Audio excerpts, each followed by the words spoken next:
The night felt uneasy. The wind whispered things that didn't sound right, soft sounds of something you couldn't see, something waiting.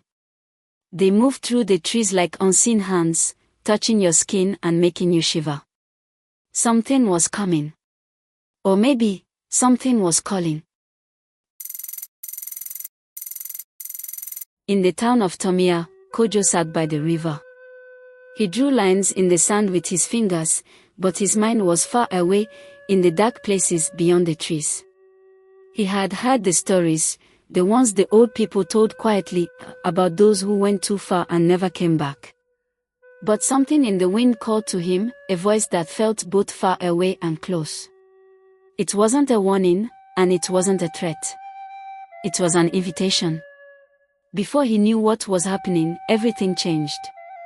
The river stopped moving, the trees stopped shaking, and the stars in the sky flickered like quick lights. Everything became very quiet, and then, suddenly, the ground under him broke apart. Kojo woke up in a place that wasn't his. The air was thick with fog, and the sky glowed red. Shapes moved in the distance, figures that didn't walk but floated, their empty eyes watching him without moving. He had gone to the land of the dead. A voice, deep and loud, echoed in the silence. You have come where living people don't belong. To live, you must show you are worthy. You must do 3 tasks, or you will stay here forever. Kojo turned, his heart beating fast. A tall figure stood in front of him, covered in dark clothes, its face hidden under a hood. It held out a long, thin hand and pointed toward the far side. Your first task is waiting. Kojo swallowed his fear and walked forward. The ground under him felt cold, like stone, not dirt. The first task took him to a big lake, its top like smooth glass, showing nothing. A small wooden bowl was on the edge, and next to it stood an old woman with silver hair that flowed like water. This lake holds the names of the dead that no one remembers, she said. Find the name of the man who lost himself, and you can go on. Kojo knelt by the water, looking into the deepness.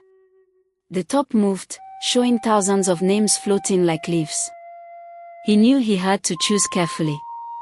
If he picked the wrong name, he would never leave this place. He closed his eyes and let his heart guide him. A soft sound came through the air, quiet but clear. He opened his eyes and reached out. His fingers touched one name glowing under the top. The moment he said it out loud, the lake shook, and the old woman nodded. You have chosen well. The second task took him to a valley full of shadows. A big animal lay in the middle, its body tied with chains, its eyes burning like fire. It wasn't a lion or a wolf, but something old, something that didn't belong in the world of people. This animal was made to guard the way, a voice whispered. Only someone who can make it come can pass. Kojo felt the weight of the task. He knew he couldn't fight the animal, and he couldn't run. Instead, he knelt in front of it, his hands open, his voice steady. He spoke words of peace, of memories, of the world outside this one, the world of light and laughter. The animal watched him, its breath heavy, its growl becoming a soft sound. Then, slowly, the chains fell off, turning into dust. The animal bowed its head, moving aside. Kojo walked forward. The third and last task took him to a place unlike any he had seen. A big door stood in front of him, with pictures of time itself, of birth and death, of joy and sadness. But the door was closed, and next to it sat a man with no face. To pass through, you must answer this question, the faceless man said. What is the biggest truth of life? Kojo thought for a long time. He remembered the lake of forgotten names, the animal tied in anger, the journey he had taken. And then, he understood. The biggest truth of life is that it doesn't belong to us alone, he said. It is shared, given to others, remembered. We live not just for ourselves, but for those who came before and those who will come after. The faceless man was quiet for a moment. Then, the big door made a loud sound and slowly opened. Warm light came through, and Kojo felt himself being lifted, carried by the wind back to the world he had left. He woke up by the river, the lines in the sand just as he had made them. The whispers in the wind were gone, but their meaning stayed with him. He had walked into the land of the dead and returned, changed forever, carrying the weight of a journey few would ever understand. But something else stayed, an unseen feeling, a whisper in the air. The land of the dead had let him go, but had it really let him go fully? As Kojo got up and walked away, he couldn't shake the feeling that a part of him had stayed behind, forever tied to the world beyond the living.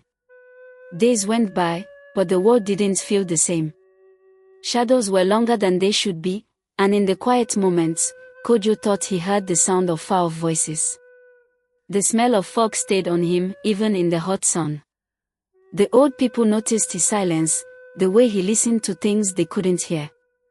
They talked quietly among themselves, afraid of what he had become. One evening, as Kojo sat by the river again, an old man came to him. "You have seen what few have seen," he said. "The dead don't forget easily." Kojo looked at him. "Then what should I do?" The old man looked at him for a long time before shaking his head. "You must live. Really live. As long as you are in this world, you belong to it. The dead may call, but they can't take you unless you let them." Kojo understood. He couldn't stay in the past, and he couldn't be afraid of what was beyond. He had been given a second chance, and he would honor it. He would live, not just for himself, but for those who came before and those yet to come. The whispers in the wind went away, and for the first time since his return, Kojo really felt the warmth of the sun. He got up from the riverbank and walked toward the town, where life was waiting for him, ready to be lived. From that day on, Kojo's eyes held a deeper understanding. He saw things others missed. He saw the faint shapes of old memories, the echoes of past words. He felt the sadness of those who had lost loved ones, and the joy of those who had found happiness. He began to help people in ways no one had thought possible. He would sit with those who were sad, not saying much, but just being there, sharing their sadness. He would walk through the market, feeling for lost things, and help people find them. He would listen to old stories, not just with his ears, but with his heart, and find new meanings. The people of Tomia began to see him as more than just a man who had come back from the land of the dead. They saw him as a guide, a listener, a helper. They came to him with their problems, their fears, and their hopes, and he would give them comfort and wisdom. One day, a big storm came to Tomia. The river overflowed, flooding the fields and threatening the town. The people were scared, remembering old stories of floods that had destroyed whole villages. They turned to Kojo, hoping he could help. Kojo walked to the riverbank, his eyes closed, his hands out. He felt the anger of the river, the fear of the water, and the sadness of the people. He spoke to the river, not with words, but with his heart, asking it to calm down, to remember its purpose, to help life, not destroy it. Slowly, the river started to go down. The storm clouds moved away, and the sun came out. The people of Tomia cheered, thanking Kojo for saving them.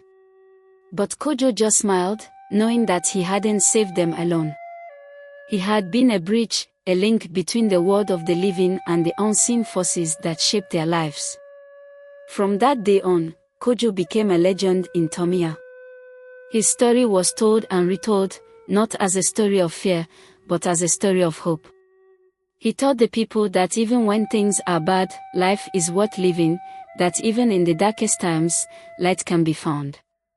And he showed them that the biggest truth of life was not just about living, but about connecting, about sharing, about remembering.